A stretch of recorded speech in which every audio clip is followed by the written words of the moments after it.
সময় সংবাদের সঙ্গে আছি আমি নাবিলা সোহার। উৎসবের আনন্দে মেতে উঠেছেন সব বয়সী মানুষ। ঈদের দ্বিতীয় দিনও বিনোদন ও পর্যটন কেন্দ্রগুলোতে রয়েছে ভিড়। এই মুহূর্তে কক্সবাজার সমুদ্র সৈকতে সুগন্ধা পয়েন্টে আছেন রিপোর্টার সুজাউদ্দিন রুবেল, চট্টগ্রামের ফয়েজ লেক থেকে আছেন রিপোর্টার কমল দে এবং মিরপুর জাতীয় চিড়িয়াখানায় আছেন রিপোর্টার চন্দ্রিমা চৌধুরী। সরাসরি প্রথমে যাচ্ছি রুবেলের কাছে। চিড়িয়াখানা থেকে আমার কাছে সর্বশেষ। এতক্ষণ সরাসরি যুক্ত ছিলাম মিরপুর চিড়িয়াখানা থেকে, তার আগে চট্টগ্রামের ফয়েজ লেক থেকে এবং তার আগে কক্সবাজারের সুগন্ধা পয়েন্ট থেকে। অন্য প্রসঙ্গ, রাজনৈতিক সংকটে ভরসা আলোচনা কিংবা সংলাপ, তবে বাধা দুই দলের আলোচনার এজেন্ডা নির্ধারণ অথবা শর্ত জুড়ে দেয়া। সংলাপে বসার আগে বিএনপির পক্ষ থেকে নির্বাচনকালীন নিরপেক্ষ সরকার ইস্যুকে আলোচনার শর্ত হিসেবে জুড়ে দেয়ায় ছাড় দিতে নারাজ আওয়ামী লীগ।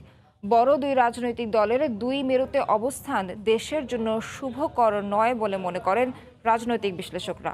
এটাকে নয়, ব্যবসায়ীদের অনেকটাই তিক্ত স্বাদ দিল মিষ্টি চিনি। অস্থির বাজারে সরকার দাম কমানোর ঘোষণা দেওয়ার পর থেকে সংকট দেখা দিয়েছে এই নিত্যপণ্যের। দোকানিরা এমন কথা জানালেও জাতীয় ভোক্তা অধিকার সংরক্ষণ অধিদপ্তরের শঙ্কা, অভিযান চালালে বাজার আবার চিনি শূন্য হয়ে পড়তে পারে। অর্থনীতিবিদরা বলছেন, সরবরাহ পদ্মা সেতু টোল প্লাজায় চালু হতে যাচ্ছে চলন্ত অবস্থায় গাড়ির টোল আদায় পদ্ধতি RFID। প্রক্রিয়াধীন হয়েছে হাইব্রিড টাচ অ্যান্ড গো পদ্ধতি। নতুন এই দুই পদ্ধতি চালু হলে জটলা মুক্ত থাকবে টোল প্লাজা। এতে গতি আসবে অর্থনীতিতেও। নাসিরুদ্দিনের জলের রিপোর্টে লাগানো বোরো ধানকে জলবায়ু পরিবর্তনের প্রভাবের সঙ্গে পাল্লা দিয়ে টেকাতে কৃষকের কপালে ভাঁজ পড়ছে।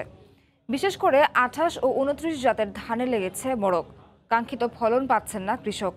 এ অবস্থায় হাওড়াঞ্চলে এই দুই জাতের ধান বর্জন করার কথা বলছে কৃষি বিভাগ। নুশাদ আহমদ চৌধুরীর তোলা ছবিতে বিস্তারিত জানাচ্ছেন ইকরামুল কবির। সময় সংবাদ। এ পর্যায়ে শীর্ষ সংবাদগুলো জানিয়ে দিচ্ছি আরেকবার। উৎসবের আনন্দ। এ ছিল সময় সংবাদে, সঙ্গে থাকুন সময়ে।